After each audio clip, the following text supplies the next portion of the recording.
আসসালামাইকুম বন্ধুরা, আশা করি সবাই ভালো আছেন। আজকে দেখাবো কার্পেন্টারের কাজে কি কি টুলসের প্রয়োজন হয়, কি কি সামান লাগে, এগুলো আপনাদের দেখাবো। এখন কোন সামান কিভাবে ইউজ করা হয় সেটা আপনাদের এখন দেখাবো।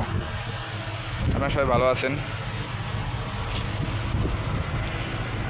প্রথমে আপনাদের দেখাবো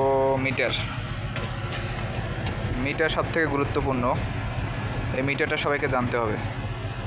মিটার সম্পর্কে আলাদাভাবে আমি একটা ভিডিও বানিয়ে আপনাদের দেখাবো মিটারে কি কি ব্যবহার করা হয়। তা আমি আজকে শুধু টুলস দেখাবো, কি কি টুলস ব্যবহার করা হয়।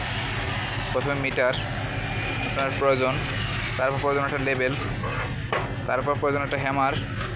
এটাকে হ্যামার বলে, আমরা দেশে হাতুড়ি বলি, এখানে হ্যামার বলা হয়। আর এটা হচ্ছে বাড়ি, দেশেও বাড়ি বলে, এখানেও বাড়ি বলে। এটা হচ্ছে বাড়ি। আর এখানে আপনাদের আরেকটা দেখাবো, সেটা হচ্ছে এটা আমাদের এখানে তেমন একটা লাগে না, এখানে সার্কুলার দিয়ে আমরা কাটিং করি। এটা পুরনো হয়ে গেছে। এটা হচ্ছে আড়ি,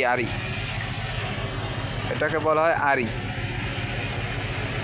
এটা দিয়ে আমরা কাটিং করি বিভিন্ন রকমের।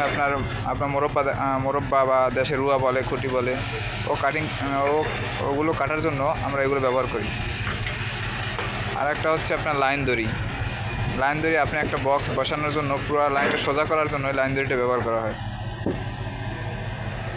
আর এই মেশিনটা হচ্ছে সবচেয়ে গুরুত্বপূর্ণ। এটা হচ্ছে জ্যাকশো, আমরা বলি জ্যাকশো। এটা দিয়ে আপনার খুব তাড়াতাড়ি এই আড়ির কাজটা যেটা করেন, খুব তাড়াতাড়ি এটা দিয়ে এই কাজটা করা যায়।